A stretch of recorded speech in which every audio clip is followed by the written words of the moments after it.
la personne va prêcher. Je veux juste que nous allons prier pour recommander ce moment entre les mains de Dieu.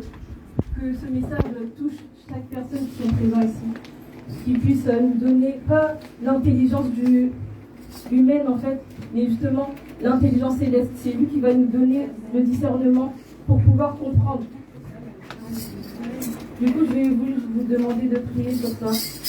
Enfin, qu'il nous donne le discernement de discerner ce message. Et aussi qu'il puisse protéger la personne qui va prêcher. On va juste demander à ce que le Saint-Esprit puisse prendre place de la personne qui va prêcher. Parce que c'est un être humain et on a besoin vraiment qu'il soit conduit par le Saint-Esprit, qu'il soit conduit par le Père, afin qu'il puisse nous donner un message pour pouvoir nous embarquer. Prions tous ensemble.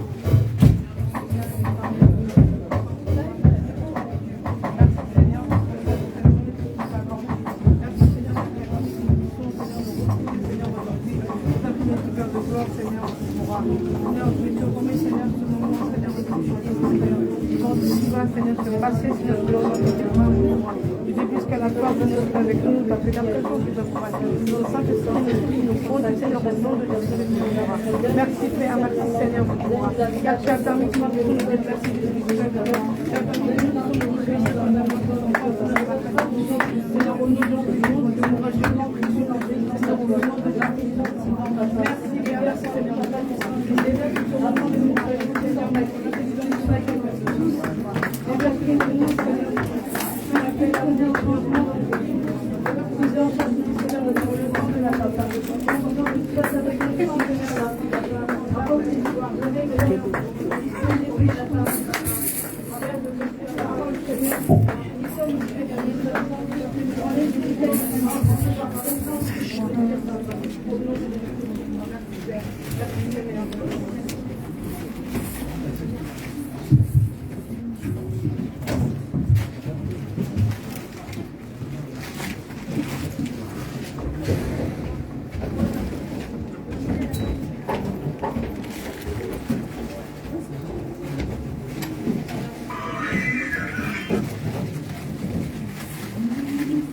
Je parlerai de ta bonté, ta fidélité.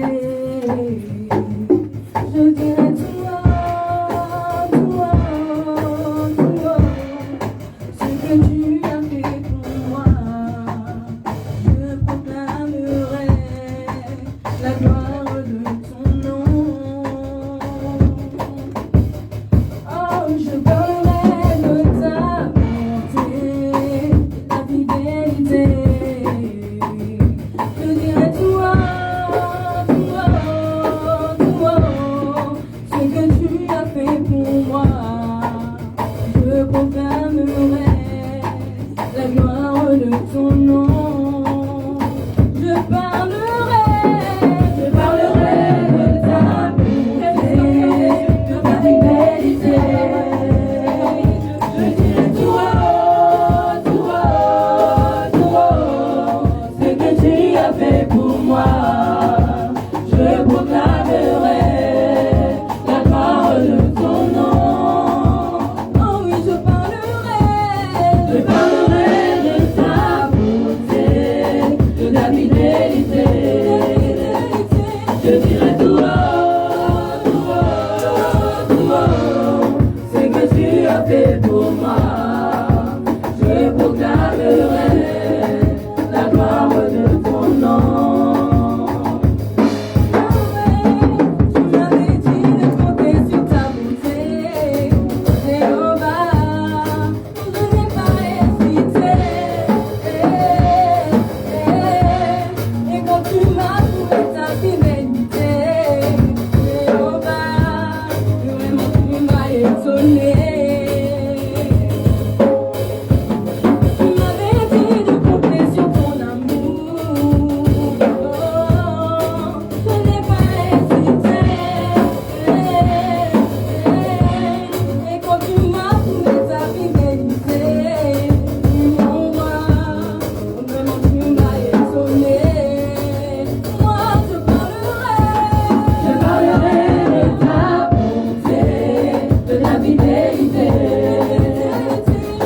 dirai tout haut, tout haut, tout haut, ce que tu as fait pour moi.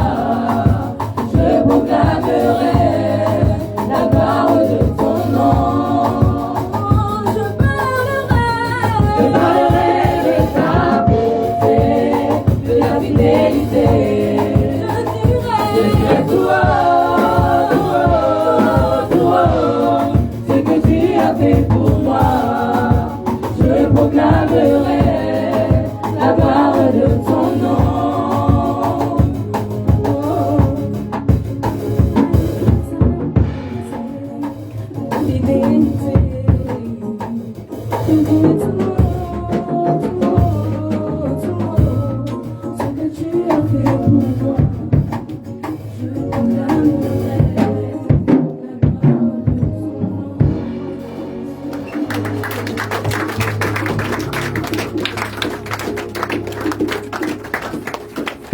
À présent, avant de laisser celle qui va prêcher la parole de Dieu, on va juste prier afin que Dieu prenne le contrôle sur tout et qu'il puisse aussi prendre le contrôle de la personne qui va pouvoir nous donner ce message-là, parce que c'est vraiment très dur de pouvoir transmettre la parole de Dieu.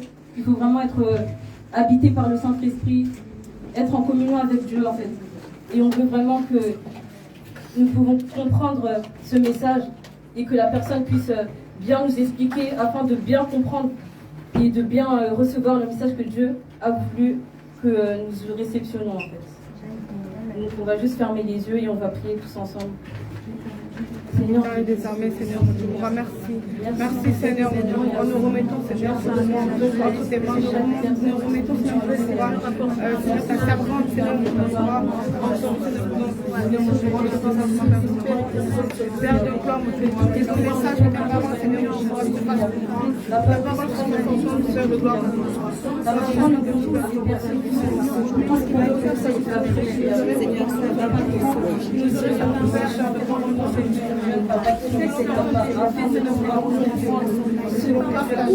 partager ensemble, aide Seigneur mon Dieu, même Seigneur au nom de Jésus, cette parole Père de gloire transformée, merci complètement changée, car nous sommes le corps du Christ, que nous forme notre corps Père de gloire, moi qu'il n'y ait aucune différence entre nous Père de gloire, vraiment sentir que nous formons qu'une seule et même qu'un seul et même corps Seigneur de gloire, au nom de Jésus, Père de gloire, parle-nous, parle à chacun de nous, Seigneur, tes enfants, Seigneur, attendent un message de ta part, Seigneur, nous puissions le recevoir, Seigneur, au nom de Jésus-Christ.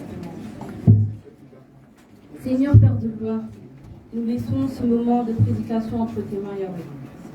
Papa, protège la personne qui va pouvoir nous donner ce message, Papa. Papa, nous laissons tout entre tes mains, Papa. Que tout esprit qui n'est pas de toi soit nul et sans effet, Papa. Que tout esprit qui n'est pas de ton origine, qui voudrait nous semer la zizanie dans cet événement, nous semer la zizanie dans nos vies, dans nos esprits, Papa, qui soit nul et sans effet, Papa. Prends contrôle sur tout. Aide-nous à comprendre ce message, Papa. Papa, nous laissons ta serviteuse, ta serveuse entre tes mains, Papa. Sois avec elle du début jusqu'à la fin. Aide-la pour tout. Aide-nous à comprendre ce message. Et j'ai ainsi prié. Amen. Amen.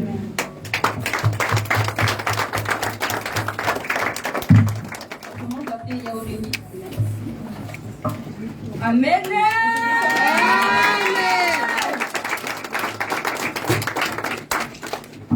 Amen. Amen. Je vous dis bonjour à tous. Avant de commencer, je vais vous demander de reprendre ce chant. Je parlerai de ta bonté. Parce que c'est un peu pour ça qu'on est tous là ici réunis. C'est parce que Dieu a fait dans notre vie, Dieu a fait des grandes choses dans notre vie. Et c'est pour ça que nous sommes là, nous voulons parler à ce jour, en cette réunion de jeunes, de la bonté que le Seigneur a fait. Aujourd'hui, beaucoup ont des témoignages, beaucoup ont une histoire.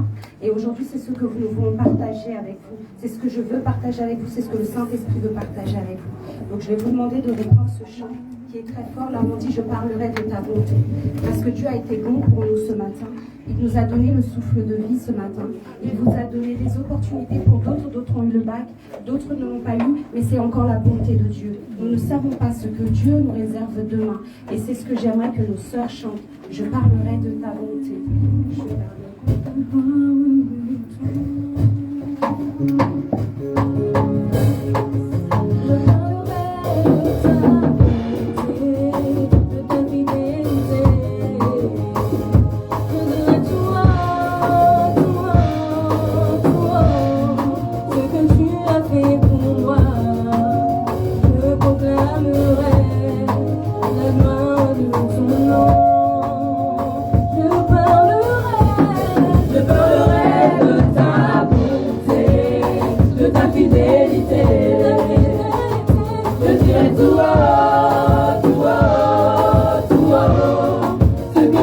as fait pour moi, je proclamerai la gloire de ton nom.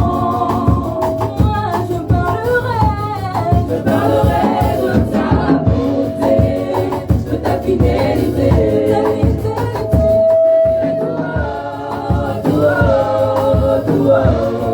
Ce que tu as fait pour moi, je proclamerai la gloire de ton nom. Tu m'avais dit de compter sur ta bonté, mais en vain, je n'ai pas hésité. Et quand tu m'as prouvé ta fidélité, oui mon roi, vraiment tu m'as étonné. Tu m'avais dit de compter sur ton amour, oui mon roi, je n'ai pas hésité. Et quand tu m'as prouvé ta fidélité, vraiment tu m'as étonné. Moi je parlerai de ta bonté, de ta fidélité. Je dirai tout haut, tout haut, tout haut, ce que tu as fait pour moi. Je proclamerai la gloire de ton nom. Encore je parlerai de ta bonté, de ta fidélité. Je dirai tout haut, tout haut, tout haut, ce que tu as fait pour moi. Je proclamerai la gloire de ton nom. Merci à tous. Père, je te bénis, je te rends grâce, éternel Dieu, Seigneur. Je te dis merci pour ce moment que tu nous as accordé, éternel Dieu. Merci, Seigneur, pour tout ce que nous allons faire, tout ce que nous allons dire en ce jour, éternel Père. Nous te bénissons pour cela. Merci pour ce message, éternel Dieu, que tu nous as donné encore, qui est que personne ne méprise ta jeunesse, éternel Père. Seigneur, nous voulons réaliser ce que tu as prévu pour nous. Seigneur, nous voulons réaliser qui nous sommes réellement sur cette terre. Alors, Saint-Esprit, parle à ces jeunes, éternel Dieu. Parle à tout un chacun, éternel Dieu, afin qu'ils puissent se relever, afin de bâtir, éternel Dieu. Seigneur, nous te bénissons, nous te rendons grâce et nous te disons tous Amen. Amen.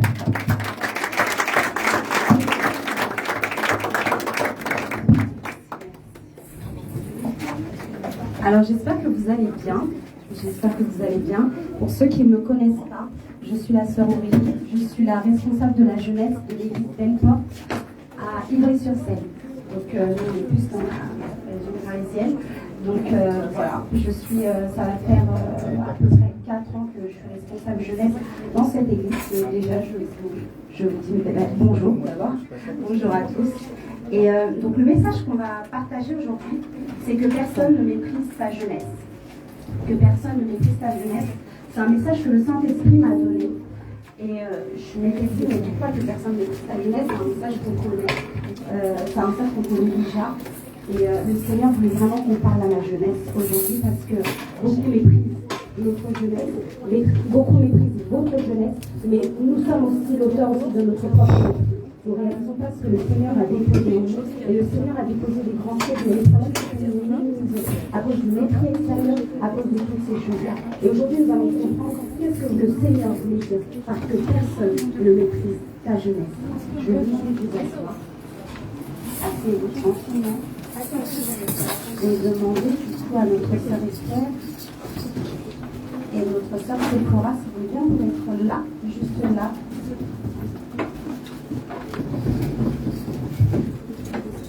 Esther, vas-y. Non, pas toi. Ouais, je sais pas. Ah, c'est pas juste là. Du coup, je vais vous donner des passages et vous le lirez pour nous. Donc déjà, Esther, je vais te demander de lire 1 Timothée 4:12. C'est ce verset sur lequel je me suis basée pour vous apporter cette parole. 1 Timothée 4:12. Le thème qui est que personne ne méprise sa jeunesse. Que personne ne méprise ta jeunesse. La Bible nous demande que personne, ne laisse personne mépriser ta jeunesse. Ne laisse personne te minimiser. Ne laisse personne te te minimiser. Pourquoi? Parce que le Seigneur a déposé quelque chose en toi. Et aujourd'hui, le Seigneur veut que tu puisses le réaliser. Ce n'est pas pour rien que tu es sur la terre. Ce n'est pas pour rien. Tu n'es pas trop jeune. Tu n'es pas trop nul. Tu n'es pas trop mince. Tu n'es pas trop gros. Peu importe ce que la société avait dit. La Bible nous dit aujourd'hui que personne ne te méprise. Ne laisse personne mépriser le don que Dieu a déposé en toi. Je veux bien lire ces versets-là. Je te laisse lire. Je lis par la parole de Dieu. Que personne ne méprise ta jeunesse, mais sois un modèle pour les fidèles, en parole, en conduite, en charité, en foi, en pureté. Continue jusqu'au 13. Que personne ne méprise ta jeunesse, mais sois un modèle pour les fidèles, en parole, en conduite, en charité, en foi, en pureté. Que personne ne méprise ta jeunesse. Que personne ne méprise. C'est un ordre qu'on nous donne. Que personne ne nous méprise. Alors nous allons commencer, avant de comprendre ce que la Bible voulait nous dire et pourquoi Dieu nous demande de laisser personne nous mépriser, j'aimerais qu'on comprenne déjà qu'est-ce que le mépris. Est-ce que quelqu'un peut me dire qu'est-ce que le mépris? On va partager. Ne vous inquiétez pas, je serai amenée à vous le demander. Donc est-ce que quelqu'un peut me dire qu'est-ce que le mépris? Tu peux me dire? Tu vois pas? Quelqu'un sait ce que c'est que le mépris? Tu sais? Non. Le mépris, c'est quoi? Qu'est-ce qu'on veut dire par mépris? Te gêne, d'accord? Quelqu'un? Tu sais? Qu'est-ce qu'on veut dire par le mépris? Tu sais? Oui. T'as pas envie? D'accord. Qui sait? Tu sais? Non? Que personne ne méprise ta jeunesse. Nous allons comprendre qu'est-ce que c'est que le mépris. Alors la définition du dictionnaire nous dit le mépriser, c'est celui à qui on ne porte aucun intérêt, aucune attention, aucune importance. Celui à qui on ne porte aucun intérêt, aucune attention, aucune importance. Et la Bible dit ne laisse personne ne te donner aucun intérêt. Ne laisse personne te donner aucune importance. Aucune attention. Et aujourd'hui, peut-être que vous l'avez traversé dans votre vie. Peut-être qu'un jour, vous allez voulu manifester ce que Dieu avait déposé en vous. Peut-être que vous avez voulu montrer à vos professeurs. Et peut-être qu'on vous a endormi. Peut-être qu'on vous a dit non. Peut-être qu'on vous a dit c'est pas possible, tu peux pas le dire. Et aujourd'hui, la Bible nous dit que personne, ne laisse personne mépriser ta jeunesse. Que personne ne méprise ta jeunesse. Et nous allons voir que dans la Bible, il y a de ces jeunes qui se sont retrouvés à vouloir mettre ce que Dieu avait déposé en eux, mais qu'on a méprisé. Et on va voir ce qu'ils ont traversé aujourd'hui. Mais maintenant, je veux savoir pourquoi Dieu demande que personne ne méprise notre jeunesse. Pourquoi Dieu nous demande? Vous savez? Eh bien, je vais vous dire pourquoi. Parce que Dieu a déposé quelque chose en vous. Et il a besoin que vous puissiez le libérer. Il a besoin que vous puissiez le ressortir. Parce que Dieu a déposé en vous des talents, des dons, quelque chose dont il a besoin pour la société, mais que vous laissez enfermer. Pourquoi? Parce que la société vous fait croire que vous ne pouvez pas le faire. Et le Seigneur te dit, ne laisse personne faire ça, parce qu'il a déposé quelque chose en toi. Tu n'es pas venu sur cette terre par hasard. Le message du Seigneur aujourd'hui te dit que tu n'es pas venu sur cette terre juste pour accompagner les autres. Tu n'es pas venu sur cette terre pour voir la souffrance de tes parents. Tu n'es pas venu sur cette terre pour échouer des diplômes. Tu n'es pas venu sur cette terre pour souffrir. Parce que Dieu a déposé en tout un chacun de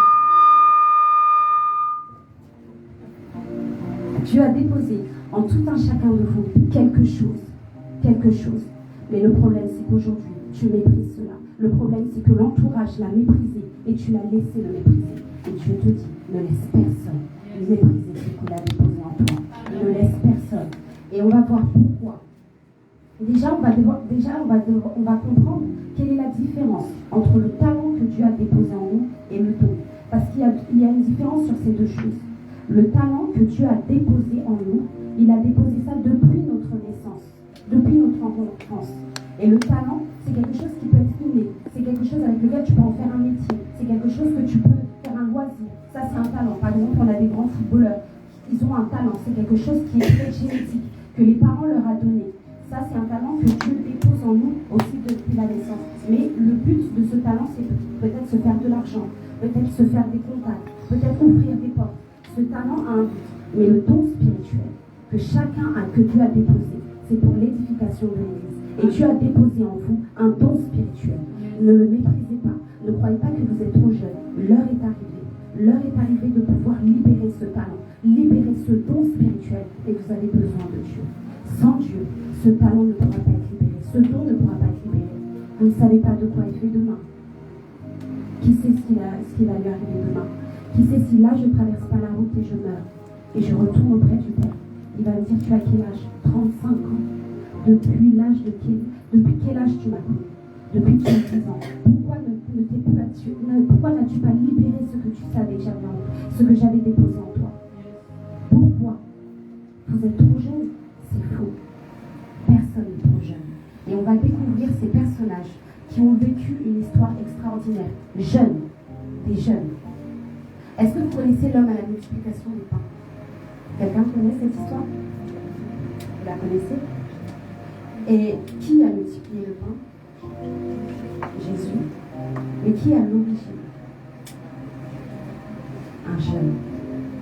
C'est un jeune qui a l'origine. La multiplication des pains, tout part d'un jeune, mais qu'on avait méprisé. On va lire ce verset. Séphora, tu peux me le lire s'il te plaît? Jean 6, à partir du verset 5. Jean 6, à partir du verset 5. Le Seigneur vous parle ce soir. Ne me voyez pas comme étant juste une simple personne. Voyez comme si vous voyez Dieu en face, qui vous dit tu n'es pas trop jeune. Tu as fait combien de bêtises? Qu'est-ce que tu as fait comme bêtises? Qu'est-ce qui a fait que le diable te fait croire que tu ne peux plus rien faire? Qu'est-ce que tu as fait qu'on te dit? Qu'est-ce que tu as raté pour qu'on puisse te faire croire que tu ne peux plus rien libérer? Que personne ne te méprise. Ne laisse personne te mépriser. Pourquoi? Parce que tu as un trésor en toi. Parce qu'il y a quelque chose en toi. Et j'irai même plus loin. Pas parce qu'il y a un trésor en toi, mais parce que tu es un trésor. Amen. Tu peux me le lire, ce personnage, qu'est-ce qu'il avait fait? À partir du verset 5. Jean 6, verset 5. Amen. Amen. Ayant levé les yeux et voyant que grande foule venait à lui, Jésus dit à Philippe, où achètes-nous des pains pour que ces gens aient à manger? Il disait cela pour l'éprouver, car il savait qu'il allait faire ce qu'il allait faire.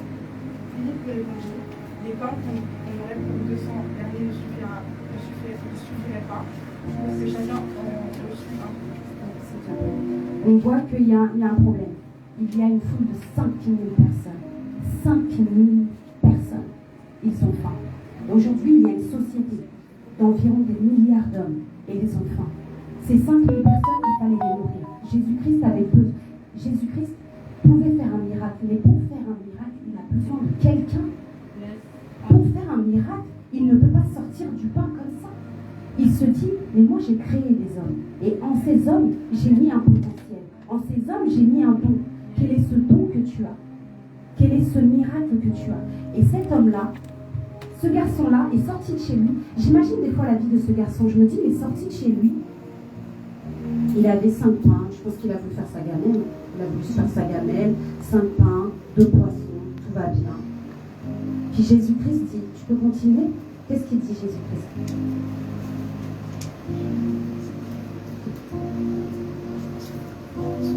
À partir du verset 8. Un de ses disciples, André, frère de Simon-Pierre, lui dit, il y a ici un jeune garçon qui a 5 pains d'hommes et 2 poissons. Mais qu'est-ce que cela pour tant de gens? Stop. Qu'est-ce que cela pour tant de gens? Il y a ici un jeune homme qui a 5 pains et 2 poissons. Mais qu'est-ce que cela pour autant de gens? Aujourd'hui, tu regardes, tu dis, ouais, bon, peut-être, je sais, peut-être, admettons, chanter. Mais qu'est-ce que ça va apporter à la société de plus? Et ce disciple-là a dit, mais qu'est-ce que cela? En fait, on voit déjà le premier signe du mépris. Parce qu'il lui dit, mais c'est quoi ça? Il va faire quoi? 5 pains, sérieusement. Qu'est-ce qu'il va faire? 5 pains, 2 poissons. Qu'est-ce que tu as en toi? Peut-être que tu sais chanter, peut-être que tu parles, quand tu parles français, les gens comprennent, les gens te suivent, les gens t'admirent.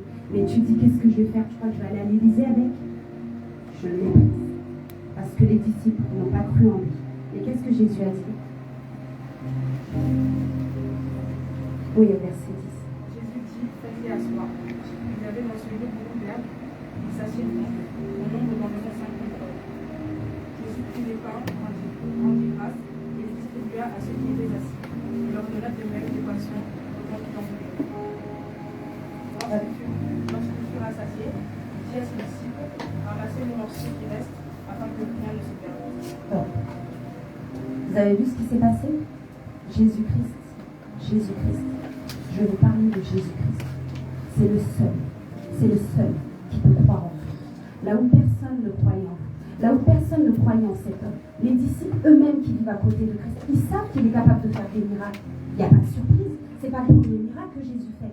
Mais malgré les personnes qui étaient à côté, ils n'ont même pas cru en cet homme. Ils n'ont même pas cru en Christ et ce qu'il pouvait faire. Ce garçon-là avait seulement 5 pains et 2 poissons. Il a nourri une foule.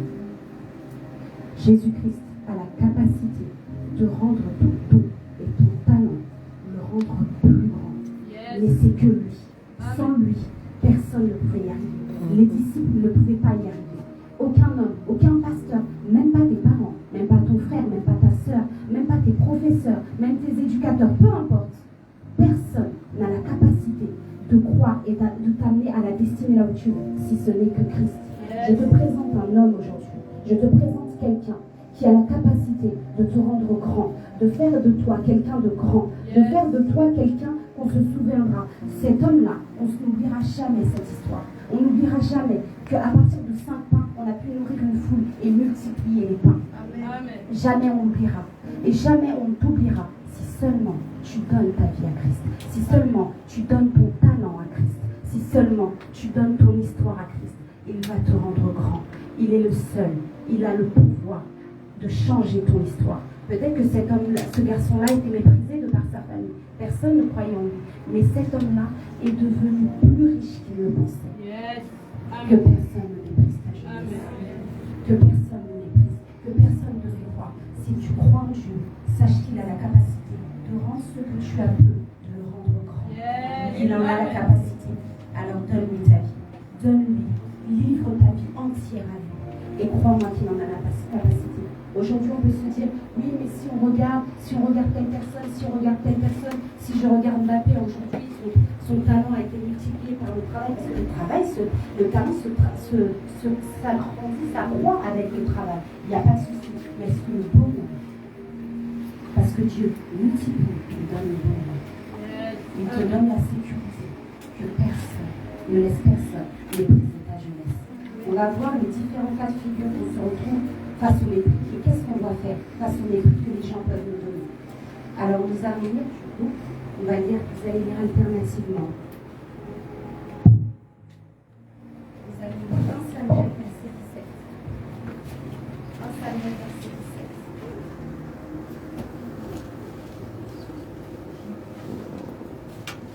Samuel verset 17.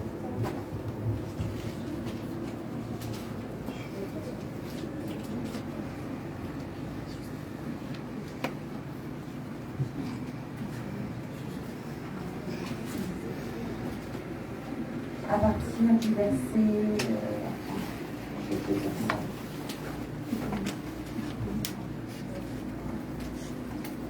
Le thème est que personne ne maîtrise ta jeunesse. Que personne. Alors avant que tu dises, je vais juste expliquer vite fait. Est-ce que vous connaissez David? 1 Samuel chapitre 17, pardon, je vais prendre un petit verset. Vous connaissez tous l'histoire de David? S'il y a quelqu'un qui connaît l'histoire de David, David était un jeune homme, comme toi, comme moi, une jeune personne, qui était le fils d'Isaïe. Il était un simple berger, il vivait sa vie tranquille. Et le Seigneur avait quelque chose de prévu pour David. Le Seigneur avait prévu pour David d'être un grand roi. Mais David ne pouvait pas s'imaginer que le peu qu'il avait, seulement 5 pierres, un bateau, pouvait totalement tourner sa destinée. Le peu qu'il avait. On se retrouve comme ce jeune garçon. 5 pains, 5 pierres. Même histoire. Et ces personnes-là vont voir leur destinée tourner à jamais. Parce qu'ils ont fait confiance en Dieu. Alors on va voir, par contre, ces personnes-là se sont retrouvées face à des mépris. Et on va voir quel genre de mépris. Est-ce que tu peux lire? Est-ce que quelqu'un connaît l'histoire ou pas de David et Goliath? Oui. Vous la connaissez tous? Oui. Par cœur? Si je fais un peu de surprise. Vous la connaissez tous? Par cœur? Par cœur? Alors David est un jeune homme qui s'est retrouvé En fait, ce qui s'est passé, il y avait une guerre. Pour ceux qui ne la connaissent pas, je vais faire court. Il y avait une guerre, les Philistins arrivaient. Et qu'est-ce qui se passe? Le peuple d'Israël avait peur. Ils se sont dit, mais attends, les Philistins est une armée. Et en plus, ils avaient qui? Ils avaient Goliath. Goliath était un géant. Et Goliath leur a dit, si je vous tue, vous êtes à nous pour de bon. Et donc le peuple d'Israël avait peur et il disait, mais qui va pouvoir nous sauver? Et de là, il y avait des guerriers. Le peuple d'Israël, qui est en danger, avait des guerriers, avait des personnes qui travaillaient, avait des personnes qui, ça fait des années qui sont dans la guerre, ça fait plusieurs années, mais avaient peur. Ils se sont dit, j'y arriverai pas. Ils se sont dit, c'est impossible. Moi, je ne peux pas battre Goliath. Les soldats, s'il te plaît. Les soldats disent que je ne peux pas battre Goliath. Je n'y arriverai pas. Et là, on a un certain David qui n'a jamais fait la guerre. Là, on a une armée qui dit qu'il n'y arrivera pas. David, qui n'a pas d'armure, qui n'a pas fait la guerre, qui dit quoi? Moi, je peux battre. Goliath? Non mais attends David, est-ce que tu réalises les enjeux en fait là? Clairement, là, si il te bat, parce qu'il va te battre, hein, clairement, parce que là, tout le monde faisait comprendre que David, il va te battre, et s'il te bat, on est fichu. Donc, s'il te plaît David, t'es mignon, tu restes derrière. Et là, on va suivre tous les différents mépris que David a vécu et que vous avez sûrement vécu. Et qu'aujourd'hui, vous allez vous reconnaître dans un de ces mépris et que vous allez dire, mais Seigneur, David aussi l'a traversé. Je vais te demander de lire à partir...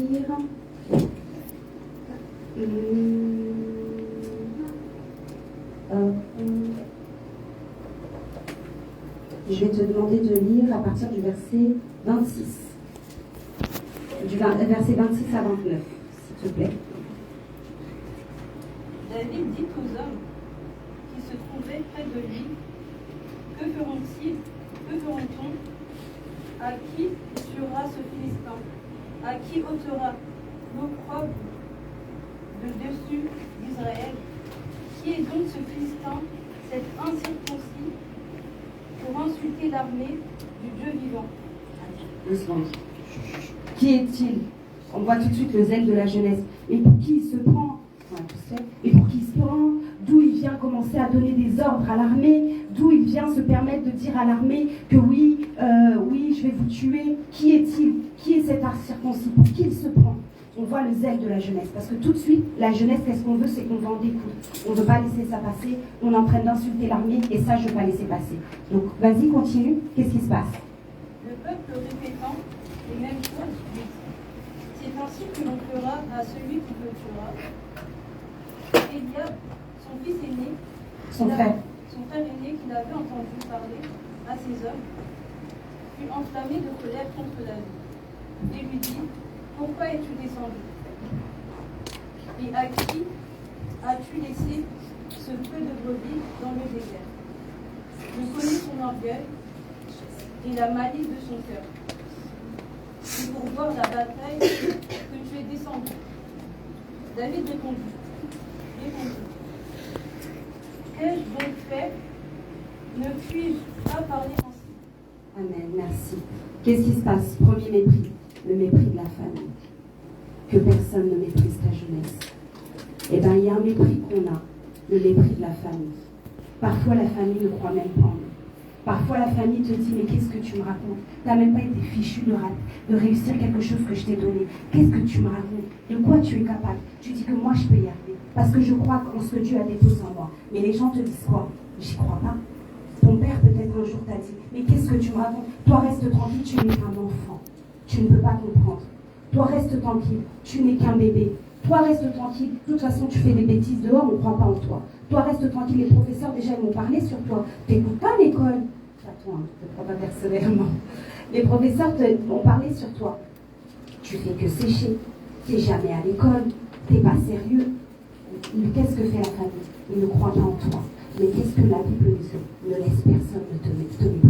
Si tu sais ce que tu as en toi, si tu sais que tu en as la capacité, si tu sais que tu as le pouvoir de changer le cours des choses, alors fais-le. Le Seigneur croit en toi. Si tu sais que tu peux atteindre des études supérieures, parce que le Seigneur t'attend de l'autre côté, alors fais-le. Ne laisse pas ta famille te faire croire que tu n'es personne, parce qu'il y a des personnes dans la famille qui peuvent mépriser, qui peuvent te dire que toi tu n'y arriveras pas.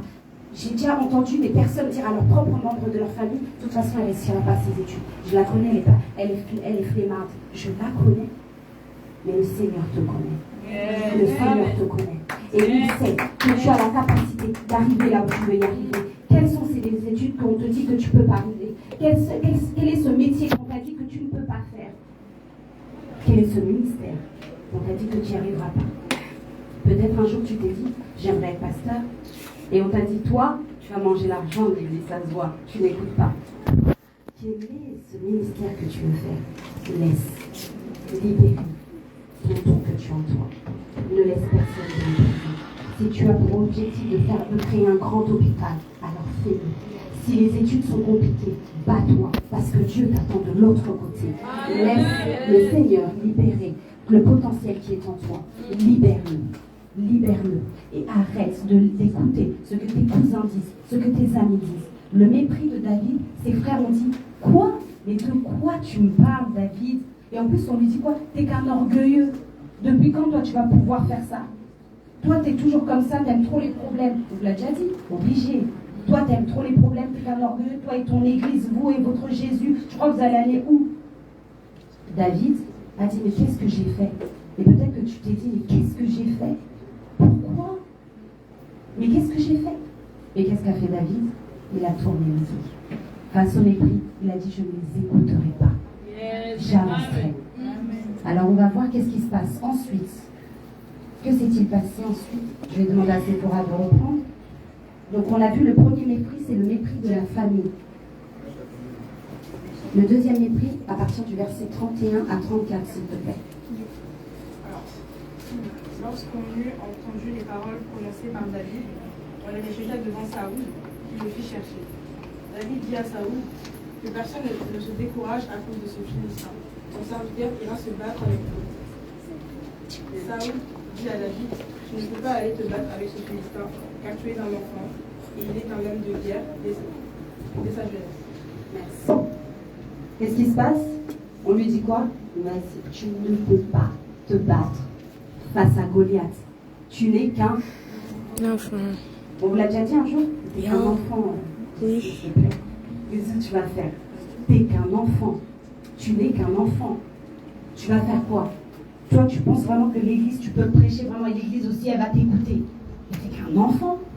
Toi, tu penses vraiment que tu peux aller dans cette école, dans cette fameuse école, et tu viens, tu donnes ton CV aussi, on te fait.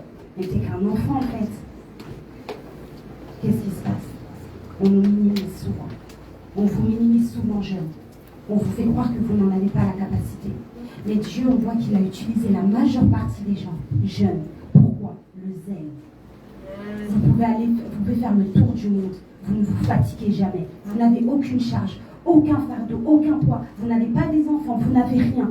Vous pouvez faire le tour du monde, évangéliser, sauver des âmes, libérer ce don. Mais qu'est-ce que vous faites? Je suis jeune. L'Église a dit que je suis jeune. Je ne peux pas me lever un jour et dire que je veux modérer. Tu en as la capacité. Tu en as la capacité. Mais qu'est-ce que tu te dis? Je suis jeune. Je suis beaucoup trop jeune. Mais à quel moment vous voulez que le Seigneur vous utilise? Vous pensez que David, à quel moment le Seigneur devait l'utiliser? Il a fait demi-tour. Il s'est dit, c'est vrai en fait, je suis jeune. Mais en fait, non, vraiment, soyons sérieux. 2 secondes. Parce que là, c'est bien beau cette histoire, mais soyons sérieux 2 secondes. 17 ans. Des grandes personnes autour. Goliath. David, à aucun moment, il s'est dit, non mais c'est vrai qu'ils ont raison. Qu'est-ce qu'il a dit à son mépris? Il n'en a rien à faire. Encore une fois, deuxième mépris, David a dit, j'y vais quand même. Faites-moi confiance. Faites-moi confiance. Mais en fait, en vrai, est-ce qu'il voulait qu'on lui fasse confiance à lui?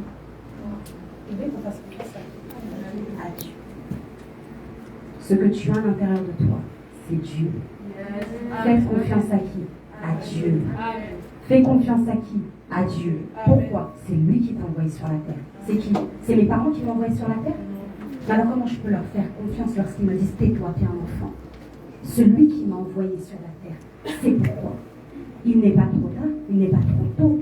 Pourquoi? Parce que si maintenant tu dis qu'il est tôt, à 25 ans, tu vas te marier, tu auras des enfants, tu dis ah si je savais quand j'étais jeune.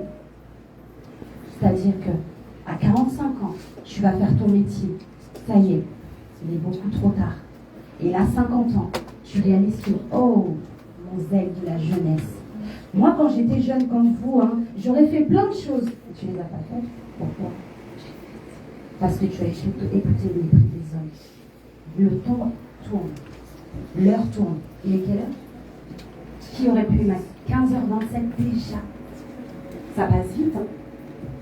On est combien? Le 15 juillet. 14 juillet, pardon. Il n'y a même pas quelques temps, ça veut dire c'est le début juillet. On est déjà le 15 juillet. Le 14 juillet. Très bientôt, nous sommes en train de fêter le Nouvel An. Bientôt, parce qu'on sait que dès que les vacances sont finies, c'est Nouvel An. Et on regarde, qu'est-ce que vous avez fait de vie? Où est votre talent? Il dort. Il dort. Et si vous mourrez aujourd'hui, qu'est-ce que vous allez dire face au Seigneur? J'étais jeune. Il va dire, tu étais, pardon, jeune. Et David, rappelle-moi qu'il a dit, face à Goliath. Tu es jeune. Tu penses vraiment que tu es jeune? Vous pensez réellement que vous êtes jeune? Qui vous ment? Qui vous ment? Le créateur de Facebook, un enfant qui sort de l'université, milliardaire. Il y a des personnes qui ne connaissent pas Dieu, croient en ce qu'ils ont en eux. Mais vous ne croyez pas en ce que vous avez en vous, vous croyez en ce que Dieu a déposé en vous. Alors libérez-le. Qu'est-ce que vous attendez? Pourquoi n'êtes-vous pas en train de faire des grandes choses? Vous savez qu'il y a un enfant, je ne sais plus dans quel pays, il est chef d'entreprise, le plus jeune chef d'entreprise, 8 ans. Il a créé une entreprise de cravates de papier. On regarde. Aux États-Unis, merci. Il a créé ça. Et maintenant, regardons-nous, analysons-nous. Est-ce que réellement je suis trop jeune? Que personne ne laisse personne dire que non, tu ne peux pas y aller. Ne laisse rien, ni personne.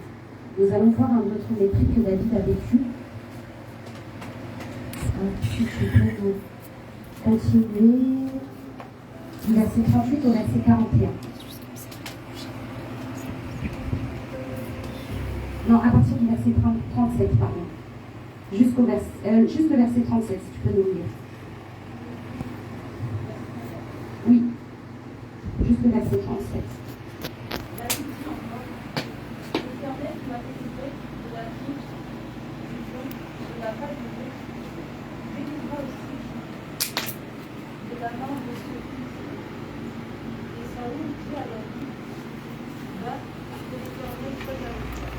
Amen. David, il a fait quoi? Il n'a rien lâché. Il a dit, moi, je suis capable. J'ai fait des choses. J'ai fait ça. J'ai déjà tapé des CV. J'ai déjà fait des grandes choses. J'ai la capacité de faire des grandes choses pour votre entreprise. J'ai la capacité de faire de grandes choses pour cette église. J'ai la capacité. Dans mon école, on m'a mis délégué de classe. J'ai la capacité d'aider le responsable jeunesse. J'ai la capacité de faire de grandes choses. Et qu'est-ce qu'a dit Saoul? Parce que David a fait valoir ce qu'il avait à l'intérieur de lui. On vous dit que tu ne peux pas y arriver. Toi aussi tu restes et tu pars. Sérieusement. Toi aussi tu restes et tu pars. Tu lâches aussi la tête. Tu te bats peut-être une fois, 2 fois. Parce que David, c'est quand même la troisième combat. Il n'a rien lâché. Il a fait valoir ses droits. Il a dit, je sais ce que le Seigneur a déposé en moi. Et on lui dit, va. Vas-y, Séphora, qu'est-ce qui se passe encore? Troisième obstacle. Quatrième obstacle. Du verset 38, si tu peux lire du verset 38 au verset 41.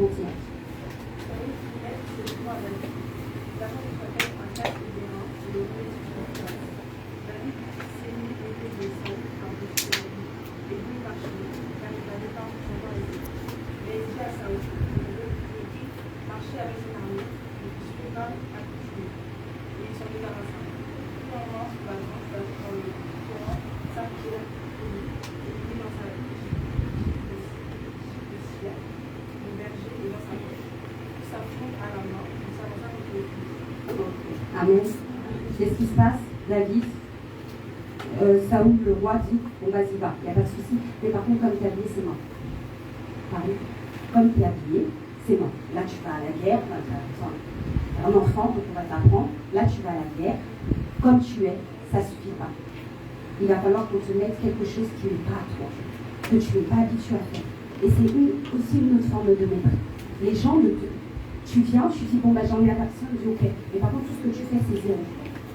La façon dont tu travailles, c'est pas comme ça que tu travailles. La façon dont tu exerces, c'est pas comme ça. La façon dont tu changes, j'en veux pas. La façon dont tu dois faire comme nous, on veut que tu fasses. Mais sauf que vous n'écoutez pas les hommes, vous écoutez Dieu. Qu'est-ce que Dieu dit de votre ministère? Et pour ça, relation avec Dieu. Sans relation avec Dieu, vous ne pouvez pas faire valoir votre droit. Parce que vous allez expliquer quoi aux adultes qui donnent des rêves? Ils vous disent que oui, tu ne peux pas y arriver. Comment tu chantes? J'aime pas comment tu chantes. Le micro, tu vas le mettre comme ça. La façon dont... Et d'ailleurs, tu dois mettre ta voix, elle n'est pas assez ténor. Et puis quand tu modères, j'aime pas du tout comment tu modères. Quand tu tapes la batterie, j'aime... On va pouvoir te façonner à l'image des grands. Et sauf que ce n'est pas ton image. Tu vois, le Seigneur t'a fait comme tu es. Mais il va falloir que tu aies une relation profonde avec Dieu pour que tu puisses imposer ce que le Seigneur a déposé à toi. Il va falloir que tu l'imposes. Il va falloir que tu l'imposes à ta société. La société a besoin de toi, mais elle a besoin d'hommes ou de femmes qui savent imposer ce qu'ils ont en eux. Impose-toi. Impose-toi. Ce que tu as déposé en toi, impose-le à la société. Et si je sais, David il a dit c'est mes armures, j'en veux pas, moi je vais me battre avec des pierres. Je vais me battre avec des pierres. Goliath, des pierres, Goliath, géant. Est-ce que David, tu réalises les enjeux? Je répète. Est-ce que David, tu réalises que là, si on le tue, on meurt? Il a dit non, c'est bon, avec les pierres, ça va suffire. Avec les pierres, impose-toi. Ce que Dieu a déposé en toi, crois-le. David savait qu'il avait la victoire. Il a dit, moi je sais, je me suis battu. Déjà, Dieu m'a donné la victoire à plusieurs reprises. Je sais ce que je vaux. Vous savez ce que vous valez ou pas? Les professeurs, quand ils vous disent tu n'y arriveras pas, tu sais ce que tu vaux ou pas? C'est pas parce que tu as eu 3 échecs, 2 échecs que tu ne vaux plus rien. C'est rien ça. David, face au lion, quand il s'est battu, je crois qu'il a toujours gagné face aux ours. Il y a un moment là où il s'est fait griffer, il s'est fait mordre, là où il est rentré blessé. Il a eu des combats là où il a perdu. Mais il les a quand même dit. J'ai peut-être perdu, mais je gagnerai. J'ai peut-être perdu, mais je gagnerai. J'ai peut-être perdu, mais je gagnerai. Est-ce que vous croyez que vous gagnerez demain? Imposez le don que Dieu a déposé en vous. Imposez le talent que Dieu a déposé en toi. Quel est ton talent? Quel est ton don? Quelle est ton histoire? Qu'est-ce que tu as en toi? Qu'est-ce qui fait que lorsque tu le fais, tu es fier, tu dis yes, ça je l'ai fait, ça c'est moi. Alors impose-le à la société parce que Dieu l'a déposé en toi. Pas pour que tu regardes comme ça. L'heure court. Le temps file. T'as quel âge? Déjà. T'as quel âge? Lorsque je t'ai connu, tu étais jeune. Déjà. Lorsque je t'ai connu, tu n'avais même pas le permis. Aucun diplôme. Les professeurs ne croyaient même pas en toi. Et aujourd'hui, elle a un bac plus 4. Amen. Or, qu'on dit que les études générales, c'est pas pour toi. Personne ne croyait en elle. Mais qu'est-ce qu'elle a fait? Elle a dit, j'y arriverai. Je me suis battue face à moi, sur le bac, je le mourrai. Qu'est-ce que tu as fait? Qu'est-ce qui fait qu'on ne croit pas en toi? Pourquoi ne sais-tu pas ici? Pourquoi laisses-tu passer le temps filer? Le temps file. Dieu t'a créé pour une raison. Il a investi en toi beaucoup. Il a investi plus que de l'argent. Il a donné des talents. C'est plus que de l'argent. C'est-à-dire que ça, c'est ce qui est censé te rendre riche. Pourquoi es-tu encore pauvre à ce temps? Pourquoi? Dieu veut que tu rendes le nom de tes parents grand. Dieu veut que tu rendes le nom de ton église grand. Alors libère ce que tu as en toi. Sois libre. Libère-toi. Arrête de dormir. Le temps passe trop vite. Jamais j'aurais pu imaginer qu'aujourd'hui je me retrouve 35 ans, 5 ans,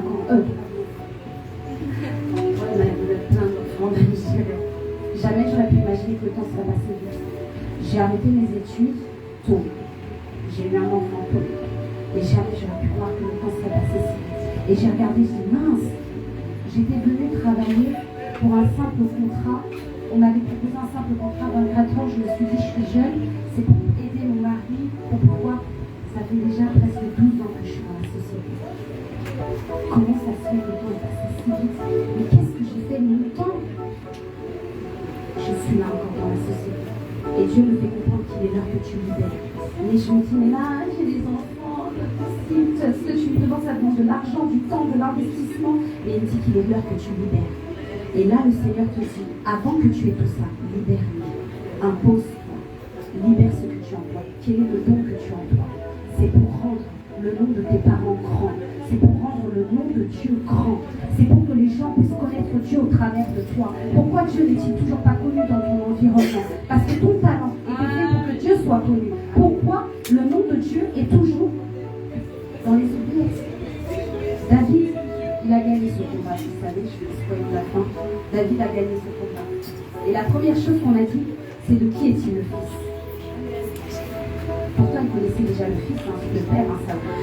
Il n'y a rien de nouveau, pas la première fois qu'on a vu sur David. Mais là, tout de suite, il a dit de qui est-il le fils? Qui est son Dieu? Qui est ton Dieu? Le nom de Dieu doit être connu au travers de ton talent, au travers de ton don. Ce n'est pas pour que tu le gardes en toi. Ce n'est pas pour que tu laisses-le se libérer. Libère-le. Jeune, vous n'êtes pas jeune. Non, non, non, que personne te méprise ta jeunesse. Que personne te dise que tu es personne. Ne laisse personne. C'est un ordre. Il n'a pas dit, si on vous dit que vous n'êtes personne, bon, fuyez, bon. Non, il a dit, ne laisse personne mépriser ta jeunesse. Il a dit, ne laisse personne. Personne. Même pas ton père. Même pas ta mère, même pas ton pasteur, même pas ta soeur, même pas ton professeur. Alors on va les professeurs, les décourageurs. Ne laisse personne. Même si on te dit que tu n'y arriveras pas. Quel diplôme? Tu n'y arriveras pas, pourquoi? Est-ce que tu es peut-être un autre? Pourquoi cette histoire?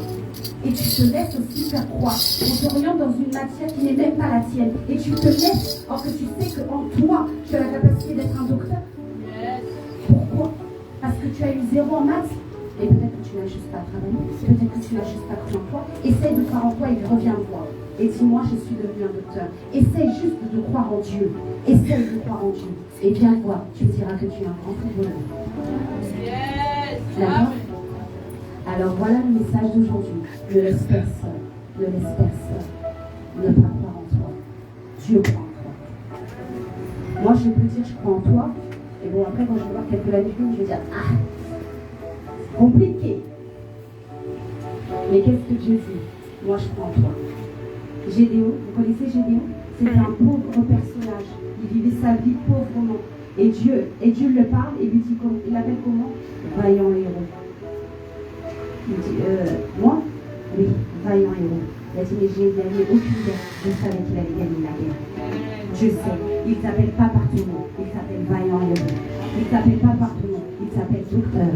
Il ne t'appelle pas par ton nom, il t'appelle pasteur, il ne t'appelle pas par ton nom, il ne connaît même pas ton prénom, il connaît juste qu'il a déposé en toi. Il sait juste, il t'appelle juste parce que pour toi tu es destiné. Il t'appelle docteur, il t'appelle psychologue, il t'appelle psychiatre. Et toi tu dis, non, mes notes ne disent pas que je suis ça. Ils disent si, moi je te dis. Qu'est-ce que tu aimes? Qu'est-ce qui te passionne? Et pourquoi as-tu arrêté ce qui te passionnait?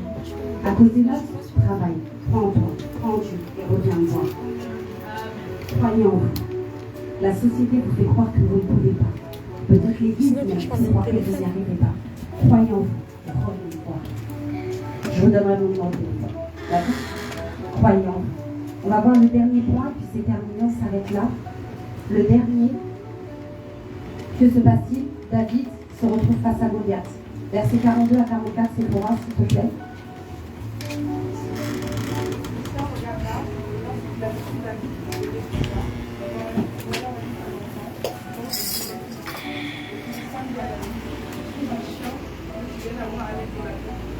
Et après l'avoir maudit par ses dieux, il ajouta, viens vers moi et je donnerai ta chair aux oiseaux du ciel et aux bêtes des champs. Ok. Qu'est-ce que dit Goliath? Vraiment, il n'y avait personne d'autre. Vous n'avez trouvé aucun guerrier. Vous n'avez trouvé que David avec ses 5 pierres là. Il lui dit quoi? Je suis un chien. Quelle moquerie. Quel mépris. Quel mépris.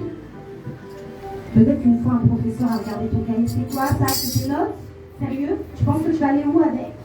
Quel mépris. C'est ça ton cahier? C'est ça ton cartable? Franchement, on va convoquer tes parents parce que là, ça va vite. C'est ça. Quel mépris. Franchement, Goliath, il a été fort. Il a dit, je suis un chien. Je suis un chien. Quel mépris.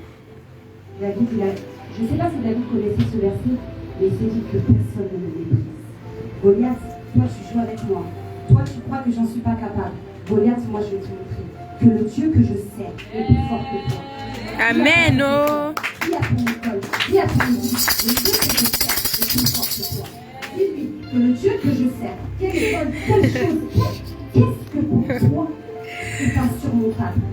Réfléchis-y. Et là, tout à l'heure qu'on va prier, parle à cette situation et dis-lui le Dieu que je sers est plus fort que toi. Parle à cette situation. Il se trouve là, devant toi. Goliath est devant toi. Parle à la situation. Quelle école tu vas intégrer? Réfléchis-y. Et dis-lui, lorsque tu vas Après, il était fatigué, tu peux jouer. Et déclare-le. D'accord? Dis à ton école. Dis à ton permis. Le Dieu que je sers est plus fort que toi. Parle. Oui, Dis à votre voisin, le Dieu que je sers est plus fort. Le Dieu que je sers est plus fort que ma situation. Le Dieu que je sers est plus fort que ma situation. que ma situation. On va crier ça bien même. Et si tu vois, tu le vois, Dieu que je sers. regarde-moi. Le Dieu Tu n'es pas prêt. Tu n'es pas prêt. Tel que je serai. Le Dieu que je sers est plus fort que ma situation. Donnez déjà vos numéros de téléphone. Donnez déjà le numéro de téléphone et changez les papiers. Ah, je vais prendre ce numéro. Échangez-vous. Sachez-le. Vous allez impacter cette société. Je le déclare au nom de Jésus-Christ. Amen. Oh. Amen. Alléluia. Gloire à Dieu. Amen. Personne. Vous êtes en présence. Je vais demander aux chanteurs de revenir. Nous allons chanter. Et nous allons prier. Nous allons dire à Dieu. Pardonne-moi, Père. Si à un moment donné je n'ai pas compris.